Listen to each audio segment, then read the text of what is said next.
Viral di media sosial, aksi pencurian yang menimpa seorang sopir truk di sebuah tempat pengisian bahan bakar. Tampak dalam rekaman, pelaku berusaha mengambil barang dari dalam truk dengan berdiri di sisi pintu penumpang. Pelaku tak sendirian. Usai melancarkan aksinya, seorang pelaku lain mendatangi dan menjemput pelaku. Mereka lantas melarikan diri dengan mengantongi barang milik sopir truk. Target komplotan ini menyasar salah satu SPBU di kawasan Duri Kosambi, Jakarta Barat. Kami coba mendatangi tempat kejadian untuk menggali fakta lebih dalam. Lagi-lagi truk menjadi target atau sasaran empuk bagi para pelaku kejahatan. Kali ini di SPBU Duri Kosambi, Cengkareng, Jakarta Barat, aksi pencurian sejumlah uang dan juga handphone milik pengemudi truk ini terekam CCTV dan viral di media sosial. Namun sebenarnya bagaimana kronologinya? Ikuti penelusuran kami.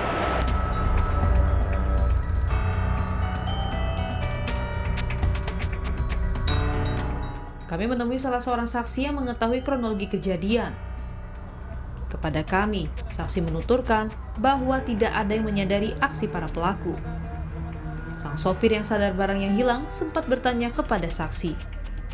Namun usai dibuka rekaman CCTV, diketahui barang tersebut dicuri para pelaku. Itu sebenarnya seperti apa sih Mas kronologinya waktu itu? Kronologinya sih pas pertama dia datang dia cuma bilang emang sudah biasa ngisi di sini dia. Bilang bang 43, iya 43. Nggak lama lagi kan dia keluar tuh. Keluar kalau nggak salah sih beli es kalau nggak salah dianya. Beli es terus balik lagi dia. Buka pintu supir sambil ngobrol sama kita, dia di samping supir. Ini ya. Bang mau gantian nggak? Emang karena susah dilepas kan, harus dipegangin itunya. Ya udah, kata saya nggak usah dah bang. Nggak enak ada CCTV, takut bos ngeliat kan. Habis itu dia ke samping tuh, ke pintu samping. Kalau nggak salah kebuka dia, kacanya sedikit. Nah malingnya itu kalau di CCTV sih kelihatannya dia sambil buka-buka dari ini, turunin itunya. Ya, buka kunci, kebuka pintunya. Diambil tasnya, nggak lama lagi temennya dari toilet datang naik motor langsung kabur. Maksudnya teman si pencurinya atau temannya dia? Teman pencurinya. Oh, teman pencuri. Berarti dia itu waktu itu sendirian ya, Mas? Apanya supir? Si supir truknya itu waktu itu sendirian. Supirnya sendirian dia. Iya sendirian. Malingnya sih berdua sih, malingnya. Terus waktu itu berarti pada saat pencurian itu kelihatan nggak dari Masnya sendiri? Waktu itu Masnya yang lagi ngisi kan? Iya. Waktu itu kelihatan nggak Mas pencurinya pas lagi ngambil duit dan juga handphone? Nggak kelihatan sama sekali soalnya sunyi banget, nggak kedengeran ya. Soalnya pas habis ngambil tasnya, dianya nggak langsung nutup pintu kan, kalau tutup pintu kedengeran kan gegubraknya itu. Jadi nggak nutup pintu dianya, sunyi kelihatannya, jadi nggak kelihatan. Rekaman CCTV memudahkan polisi untuk mengungkap perkara ini.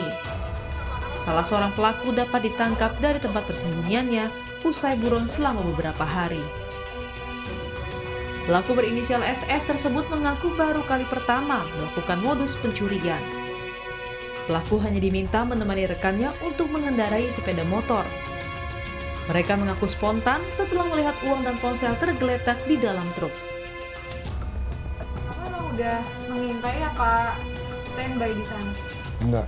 Nah, kebetulan waktu kita ke pom itu mobil itu belum ada. Kita buang air kecil. Setelah buang air kecil, saya keluar dari situ. Teman saya melihat mobil itu, mengambil mobil itu untuk melihat dari kaca depannya. Gimana maksudnya? Menghampiri mobil box tersebut yang isi bensin dan melihat dari kaca depan ke dalam, ternyata ada isi tas dan uang. Kamu nggak tahu awalnya teman kamu mau nyuri? Atau tahu juga karena teman kamu udah ngomong ke kamu? Awalnya iseng jalan-jalan. Dia yang melihat situ, dan saya sih betul udah melarang, nggak usah situ ada CCTV saya bilang. Tapi dia nggak tahu kenapa ingin lihat mengambil dalam mobil tersebut. Pas sudah diambil, saya dipanggil, saya jalan. Kemudian dia meluk saya gini, dibilang dibuka tas itu, saya bilang wah itu duit semua. Iya bang katanya. Duit semua. Berapa waktu itu duitnya? Sekitar 15-an. 15. Yang diambil duit aja atau yang lain? Ada? Uang. Uang ya. Tadi kamu bilang katanya jangan di situ ada CCTV gitu kan? Kamu udah mencoba untuk ngasih tahu itu ke teman kamu gitu. Tapi kamu bilang kamu nggak tahu kalau teman kamu mau nyuri gitu. Sebenarnya tuh emang udah sering nyuri atau gimana sih? Kalau saya baru pertama itu saya diajak sama dia, Pak. Baru diajak sama dia. Kalau dia nggak tahu. Terus pas udah nyuri kemana di situ? Ke rumah si teman saya tersebut Teman kamu itu untuk membagi uangnya. bagi uangnya. Kamu dapat berapa? 6.400.000. 1.400.000. Terus setelah itu kemana? Setelah itu bubar. Bubar. Terus kamu ditangkap sama petugas. Iya, itu setelah 4 hari. 4 harian ya. 4 hari selama 4 hari itu kamu nggak ketemu lagi sama teman kamu atau gimana? Enggak, sehari pas kejadian itu malamnya masih ketemu. Besok udah enggak. Besok sampai sekarang Bang, udah enggak ketemu. Tapi kalian tuh sebenarnya kenal atau gimana sih? Kenal sehelo, kenal di tongkrongan. Oh, kenal sih lo tongkrongan, bukan kenal deket. Enggak. Tapi kamu udah diajak nyuri. Bukan bilang nyuri sih, Mbak. Oh, Bilangnya jalan-jalan. jalan-jalan. Bahasanya ya. Jalan-jalan yang menghasilkan uang. Enggak ada, cuma Bang jalan-jalan, ayo saya bilang. Walaupun itu beritanya itu seperti itu maksudnya. Oh, tapi itu ada bahasanya sendiri. Iya, jalan-jalan aja, jalan-jalan. Maksud dari bahasa jalan-jalan itu memang ada arti sendiri. Iya, gitu, enggak dibilang nyuri yuk, enggak bilang gitu, enggak. Jalan-jalan. Hingga kini polisi masih mengembangkan penyidikan untuk memburu tersangka lain. Tersangka utama yang diduga mendalangi aksi pencurian. Jadi memang korban ini kan bekerja di perusahaan spare part.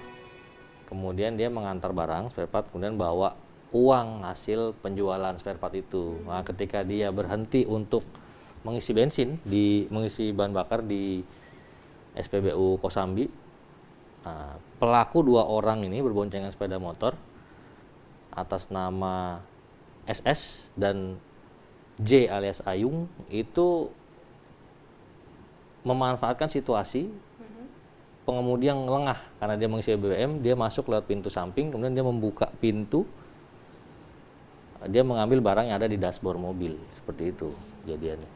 Berarti pada saat kejadian itu si supir truk ini sendiri ya Pak? Supir truk sendiri. Supir truk sendiri. Karena biasa kan orang kalau ngisi BBM itu kan dia turun gitu kan, bayar apa. Nah, momen itu kelengahan itu dimanfaatkan oleh pelaku. Itu berarti pas kejadian seperti itu sebenarnya si korban ini sudah diintai apa bagaimana sih Pak?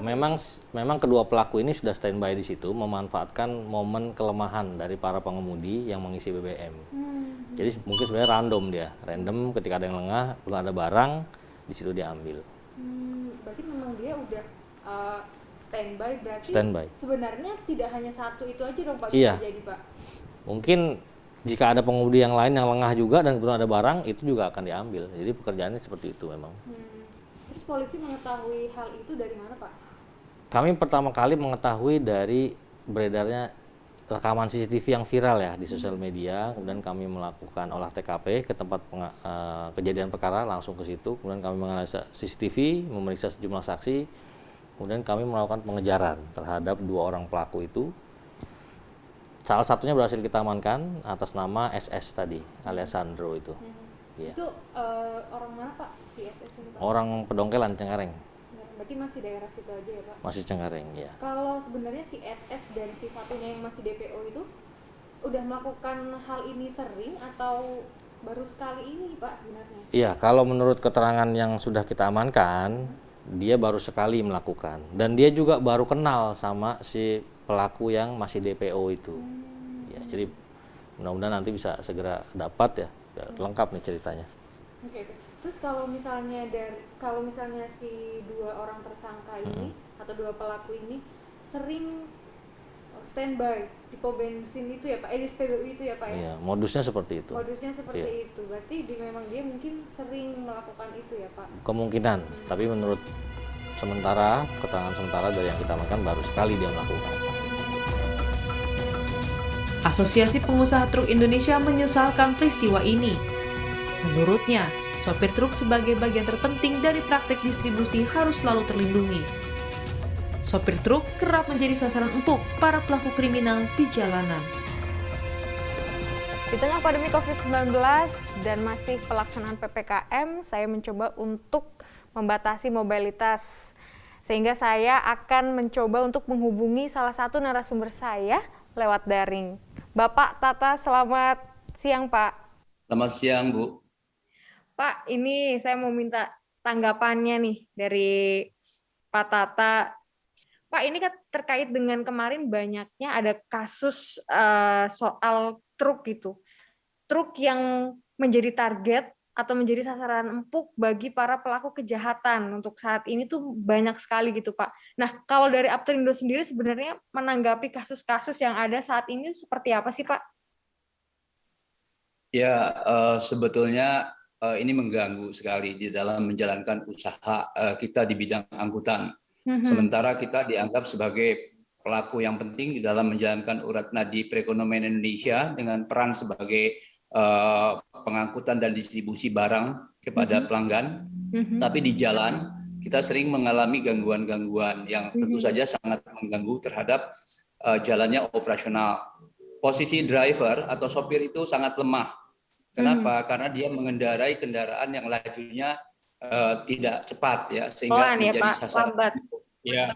Dengan kondisi jalan yang macet, kemudian ada titik-titik tertentu yang kita semua tahu lah sering terjadi kejahatan. Kejahatan itu dari hal-hal yang kecil seperti pemalakan, perampasan terhadap uang jalan atau handphone atau barang-barang lain yang ada di truk.